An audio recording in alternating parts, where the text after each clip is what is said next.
Meus irmãos, a paz do Senhor Jesus. Esse aqui é um vídeo que eu vou começar a gravar de uma série de uns outros, creio que vai ser uns 4 vídeos mais para frente, né? Talvez pode ser menos, posso abreviar, mas de algo que ficou gravado no meu coração, algo que ficou assim, é, sabe, na minha memória até hoje, assim, eu tenho esse, esse relato, essa experiência gravada no meu coração. Foi muito sobrenatural. Eu olho para trás e eu vejo como foi que Deus me tirou de uma das lideranças de facção para me transformar em um pastor, entendeu?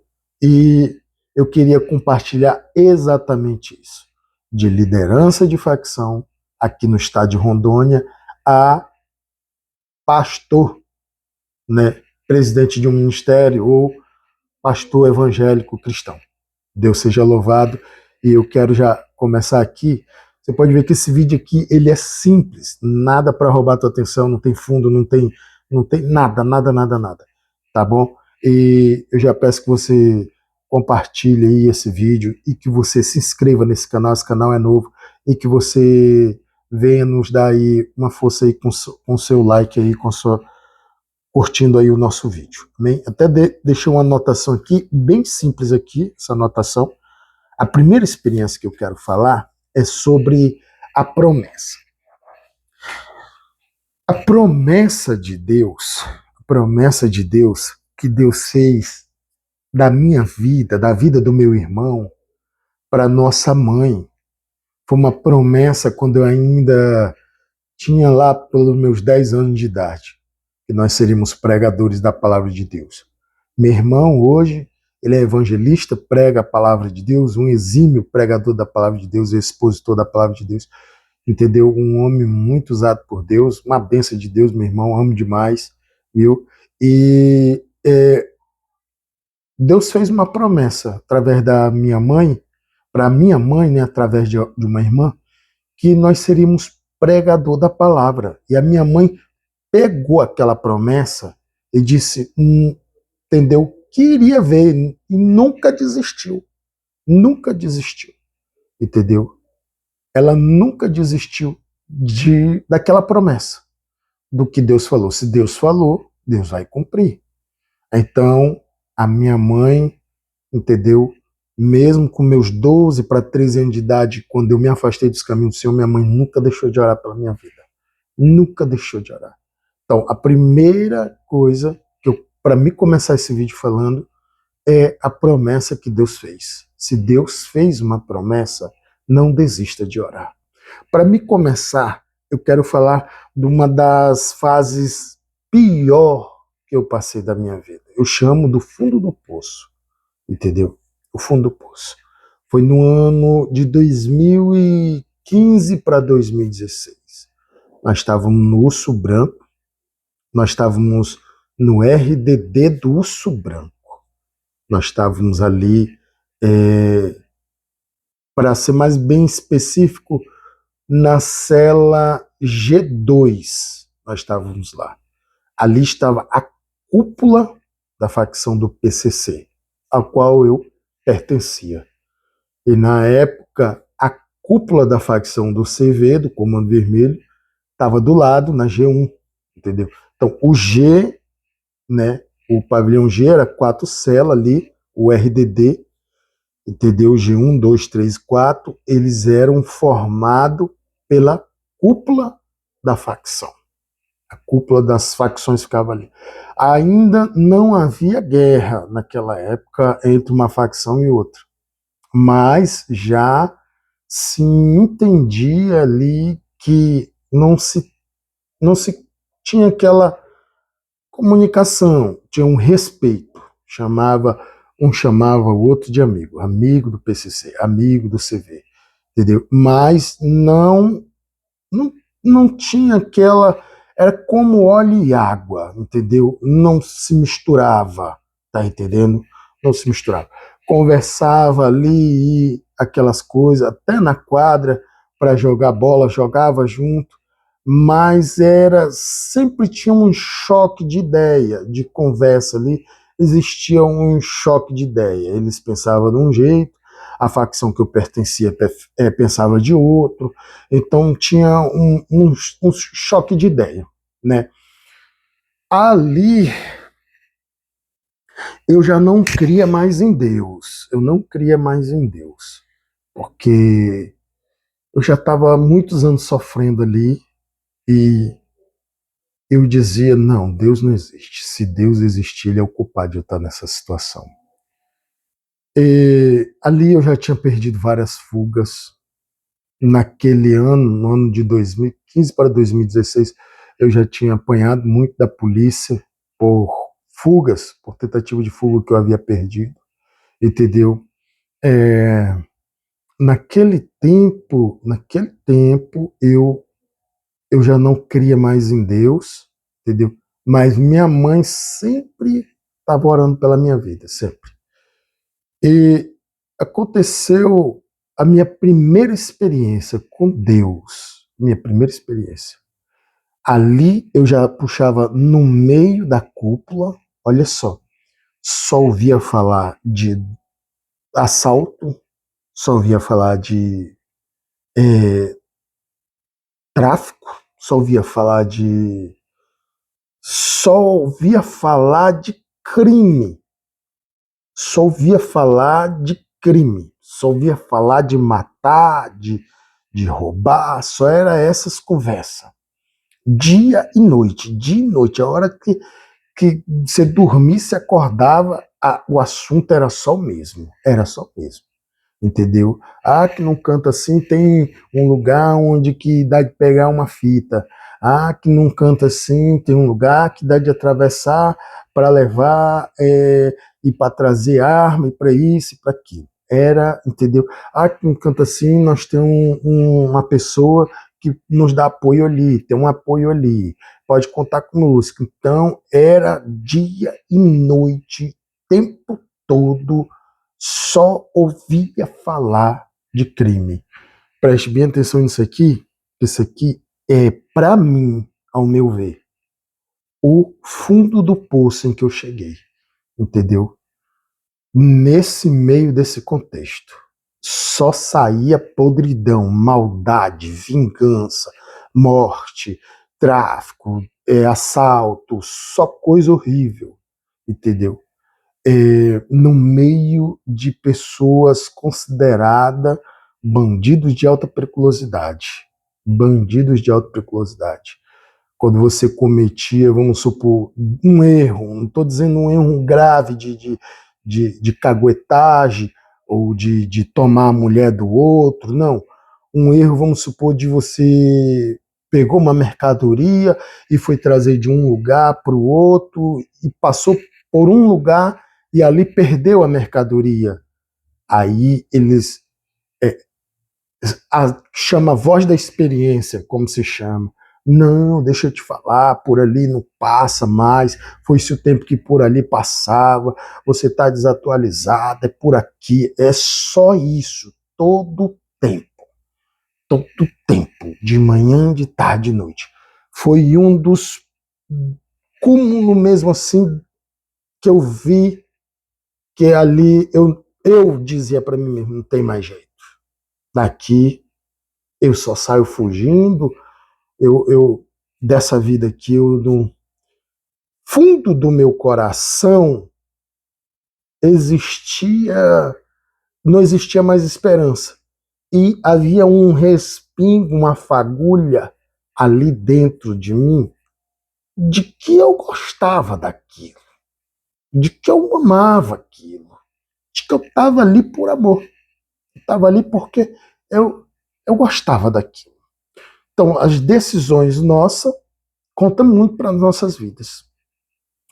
Ninguém chega ao fundo do poço só porque alguém jogou você lá. A gente chega no fundo do poço porque também a gente escolheu ir para o fundo do poço. Só que preste atenção no que eu vou lhe falar aqui.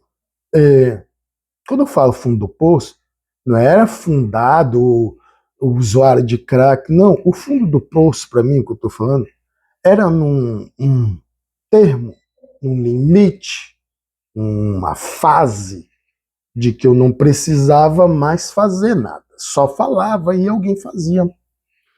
Todos aqueles que estavam ali, que pertenciam à cúpula, já não precisavam mais fazer nada, só falava. Falava e acontecia. Vamos supor, tem fulano de tal aqui, responsável pela área, aquele pedaço assim, tal canto, e o outro ali responsável por outra área, assim, assim. Então, chegava neles, falava, tem algum um menino bom lá, conhecido? E ele dizia, tem. E o outro, tem também? Tem também. Juntava daqui, um, dois, dali, um, dois. Eu juntava mais um, dois daqui, juntava tudo e colocava para fazer coisa errada. Ou seja, nós não precisávamos mais fazer. Nós só falava, só instruía, só dava, entendeu? As instruções, as direções. Para mim, isso é o fundo do poço. Para alguns, isso é o auge. Ah, porque ele está no auge. Não, para mim, isso é o fundo do poço. E você acordar de manhã e você dormir de noite e muitas das vezes acordar pela madrugada, entendeu? E ter alguém acordado na madrugada e você encostar perto para ver o que está conversando e a conversa ser só essa, só droga, só tráfico, só crime, só homicídio, só assassinato, só emboscada. Pelo amor de Deus. Por alguns meses nós vivemos nessa de 2015, nesse ritmo, por alguns meses, nós vivemos nessa cela. A primeira experiência que eu tive com Deus foi um rapaz decretado da facção eh, do da facção do que era do PCC, ao qual eu pertencia. Esse apenado tinha chegado do interior, transferido para a capital, onde nós estávamos, né? E ele foi jogado numa cela que chamava Seguro, essa cela, e ele tinha saído da facção e tinha tentado montar outra facção. Então, pelo estatuto do PCC, ele era um decretado de morte por traição, né? Por traição. E pelo estatuto, o traidor ele tem que morrer. É a morte. O que cabe é a morte. Acontece que nós se projetamos para poder eu ir para lá. Eu falei, eu vou. Me prontifiquei e disse, eu vou. Não precisávamos, não tínhamos mais necessidade de nós ir, de só falar, mas eu me prontifiquei, eu falei, eu vou, fique tranquilo que eu vou.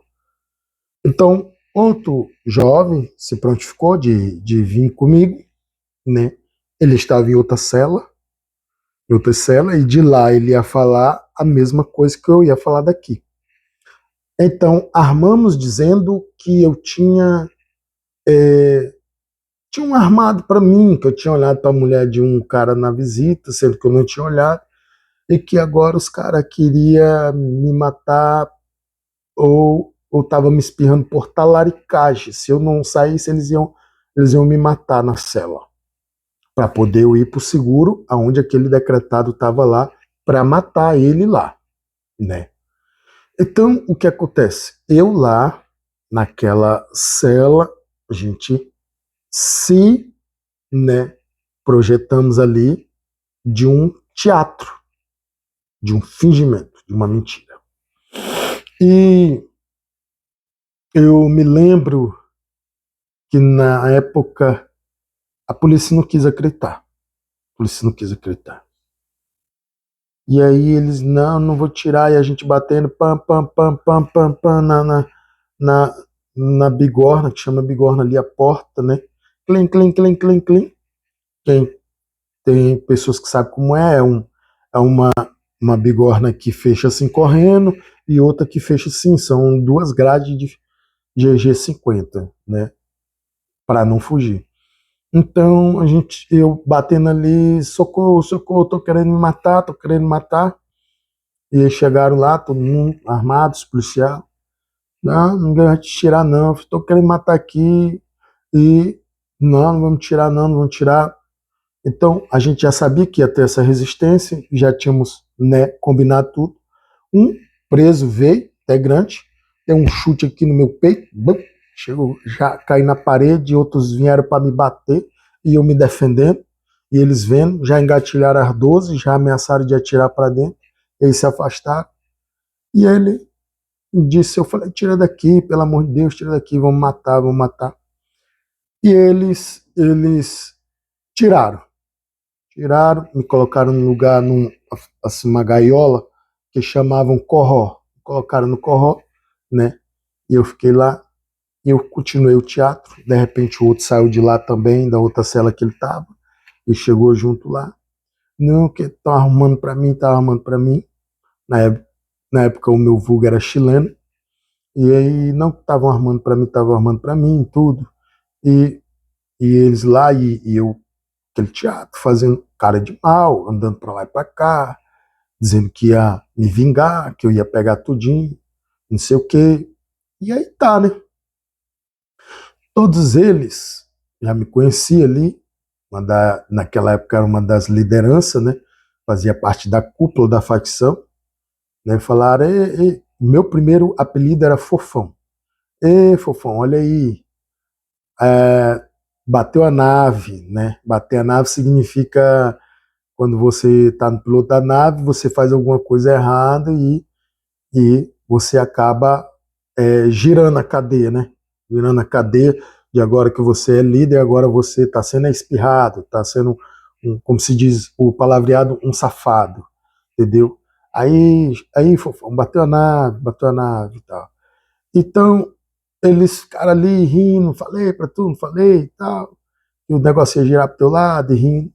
Um, um policial, um policial sério, olhava para mim, não ria, eles todos rindo e tudo.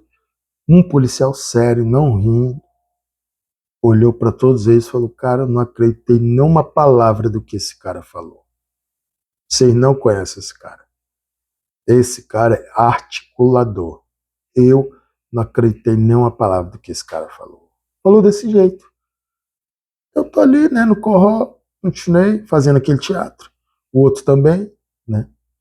Aí a gente foi levado, pagaram o bandeco, né, a marmita, o almoço. A gente foi levado para a cela do seguro. Quando a gente chega na cela do seguro, na porta da cela do seguro, ele já tem um alvoroço lá dentro, todos eles. Eita, quem tá aí, cara? Olha aí o Fofão, você... entendeu? Já ficam meio assim. Seu polícia não pode colocar ele aqui não, pode colocar ele aqui não. Não, ele foi espirrado também, foi espirrado. Ei, Fofão, o que foi lá que aconteceu? Eu falei, não, armaram lá pra mim lá. Continuei com o teatro. Armaram lá pra mim lá com o negócio da mulher lá e tal. E sendo que não fiz. Aí eles deram eu senti que eles deram e eles falaram assim, Fofão, tá vendo? Agora tu tá vindo pro seguro, agora tu vai ser safado também. Isso antes de eu entrar. A porta aqui, ele abrindo lá, tinha que abrir, era duas portas, que abria uma, puxava e puxava a outra de correr. Aí entramos para dentro, eu e outro menino, ficamos lá dentro, eles fecharam, caiu a água, terminou de pagar a alimentação, lembro até hoje, era feijoada, comemos, eles comeram a alimentação, eu não comi a minha, o menino também não comeu a dele, né? E já com aquela maquinação já ali. Eu olhei lá, essa é a minha experiência. Eu olhei lá, o rapaz que era decretado estava lendo a Bíblia. Estava sentado lendo a Bíblia. E eu só registrei ele, continuei de cabeça baixa.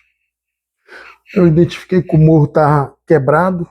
Falei, tem como ativar o morro ali para me ver se eu consigo pegar um pacote de tabaco ali e ver se eu pego a metade de um radinho ali, que eu tenho a metade do radinho e hoje é o meu dia. Tu vai vir, vou falar com ela, não sei o que, tudo. Falei, tá bom. Aí o que acontece?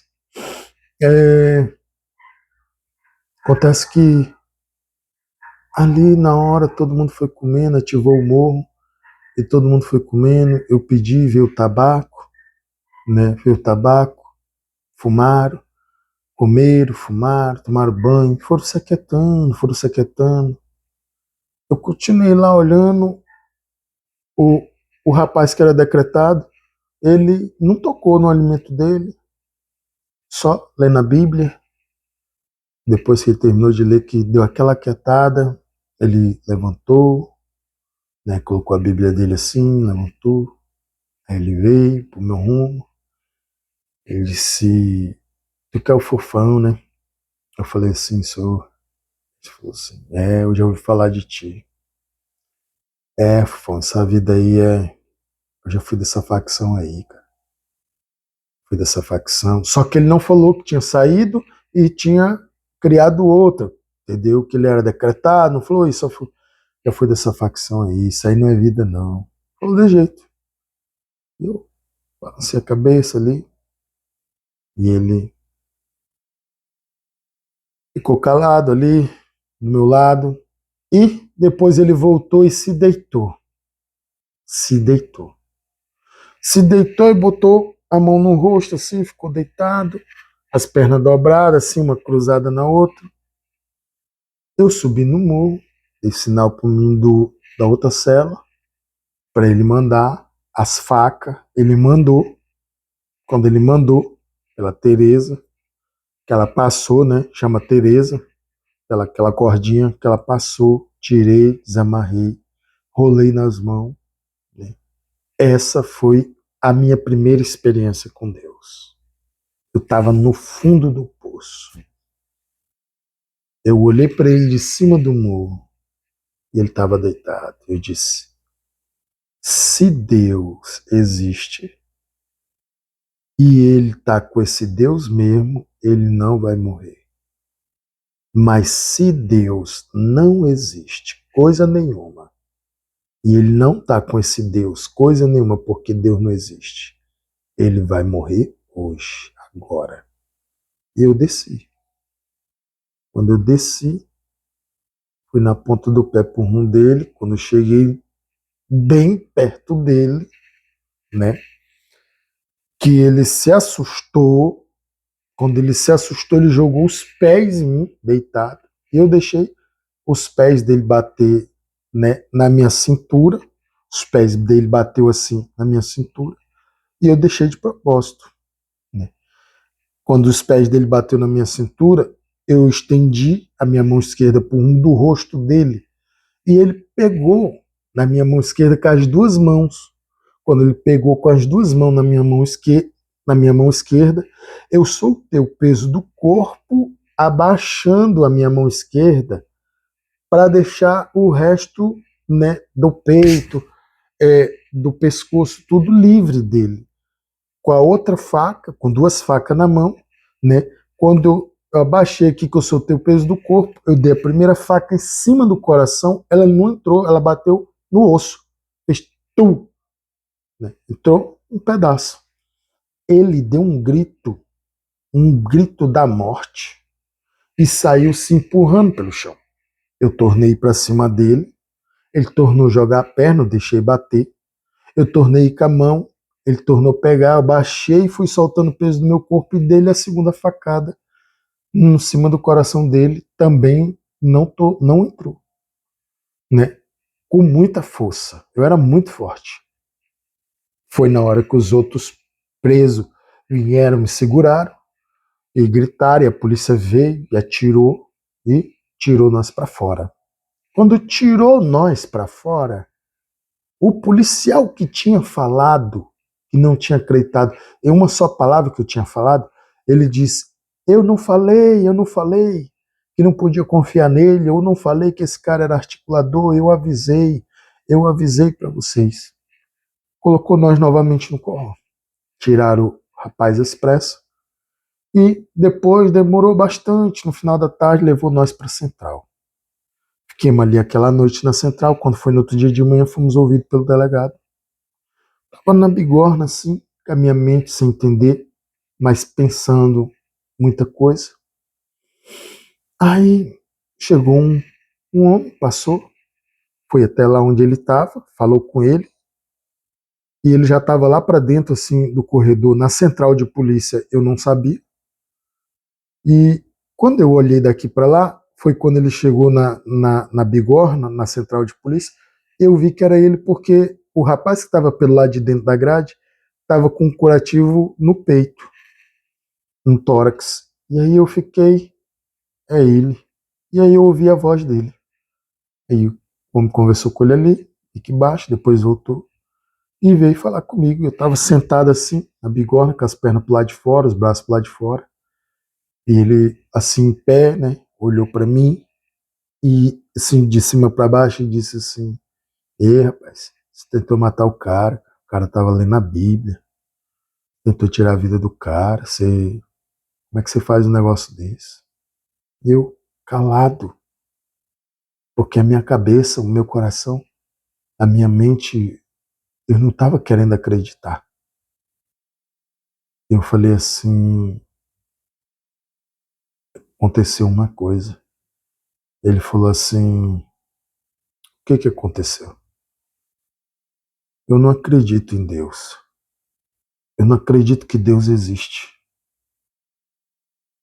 E eu falei para ele assim: quando eu estava no morro, ele tinha lido a Bíblia, mas ele não estava mais lendo a Bíblia, ele tinha parado. Eu disse em cima do morro, quando eu peguei as duas facas: se Deus existe, e esse rapaz está com esse Deus mesmo, ele não vai morrer. Mas se Deus não existe, e esse rapaz não está com esse Deus porque Deus não existe mesmo, ele vai morrer hoje. E ele não morreu. Ele falou bem assim para mim, o policial: pois eu vou dizer algo para você, bem aqui. Deus existe. Se ele está com Deus mesmo de verdade ou não, isso eu não sei. Não sei te dizer. Mas uma coisa eu sei com a convicta certeza de te dizer: Deus existe. E foi Deus que não deixou esse cara morrer. Sabe por quê? Aí eu perguntei por quê. Ele falou: porque eu vi a faca lá na mesa do delegado que tu tava. Como é que entra uma faca daquela dentro da cadeia? Eu vi a faca que tu tava. Aquela faca ali era para ter quebrado o osso dele. Só que foi identificado no hospital que uma das facadas que você deu não pegou em osso nenhum. E que ficou isso aqui, o policial fez bem assim, para pegar no coração dele. Eu não tenho dúvida de que foi Deus agora. Agora eu não tenho nenhuma dúvida de que foi Deus que não deixou ele morrer. Falou desse jeito para mim. Virou as costas e foi embora. Eu fiquei o restante do dia com aquilo na minha cabeça. Foi a primeira experiência que eu tive com Deus. Aquilo ficou falando muito na minha cabeça. Muito mesmo. Fez um fez sabe, uma bagunça dentro da minha cabeça. Só que eu fiquei calado. Fui para ser ouvido pelo delegado, depois voltei para o presídio. E quando me colocaram de volta na cela, eu não falei para ninguém o que aconteceu. Um dia de madrugada, eu falei para um o que tinha acontecido. E aí eles me chamavam de chileno dentro da cela. Ele disse assim, na madrugada: chileno, Deus existe, mano. E a única coisa que a gente ainda está vivo é por causa de Deus. O porquê eu não sei te explicar. E nem te provar que Deus existe. Porque eu sou bandido. Eu não entendo muito da Bíblia. Mas, quando eu era criança, eu já fui crente. E eu já tive experiência com Deus e sei que Deus existe. Disse assim para mim. Um preso disse isso para mim. E eu me calei, ouvi calado. Essa foi a primeira experiência que eu tive com Deus, que ficou marcado no meu coração. Que ficou assim, sabe, mergulhado ali no meu coração.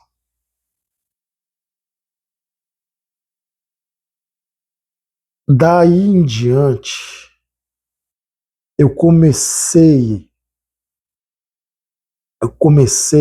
a fazer ouvir umas vozes e fazer umas provas. Foi quando eu voltei com a minha esposa. Uma voz dizia que ela era a esposa que Deus me deu. Desse jeito. Aquela é a esposa que Deus te deu. E eu disse. Só que eu amava muito ela. Amava muito ela. E eu. Mas toda vez que eu ligo pra ela, ela só me trata mal, ela só me trata. Briga comigo, me esculacha, a corra louca. Eu falei, não, isso aí tá doida, que perturbação. Eu na minha, né? Calado, eu tava calado, eu fiquei. Um pensamento disse: se a Deus existe e tá falando essas coisas na minha cabeça, e tá dizendo que aquela mulher foi a mulher que o Senhor me deu, que o Senhor é Deus e me deu. Eu falei desse, meu pensamento desse jeito. Eu vou ligar para ela, ela não vai me tratar mal. E eu vou começar a conversar com ela de novo e a gente vai acabar voltando. Mas, desse jeito. Peguei o telefone, liguei para ela, dentro da cela. Quando eu liguei, ela não me tratou mal. E a gente foi conversando. E eu tirei o nome da visita que vinha me visitar e coloquei o dela de volta, da minha esposa. E ela entrou para me ver. E ela foi entrar para me ver. Essa foi a primeira experiência que eu tive com Deus. Amém? Eu vou, no próximo vídeo, falar a segunda parte da segunda experiência que eu tive com Deus. Da onde que me levou de ser uma das lideranças da facção do PCC aqui no estado de Rondônia a pastor como eu sou hoje. Que Deus em Cristo abençoe. Compartilha esse vídeo, me ajuda aí. Compartilha esse vídeo, comenta, deixa seu comentário aí, viu? E deixa o seu like aí, curte esse vídeo aí, você vai estar me ajudando muito. E se inscreve aqui nesse canal, viu? Para me ajudar, você vai me ajudar demais. Que Deus em Cristo lhe abençoe.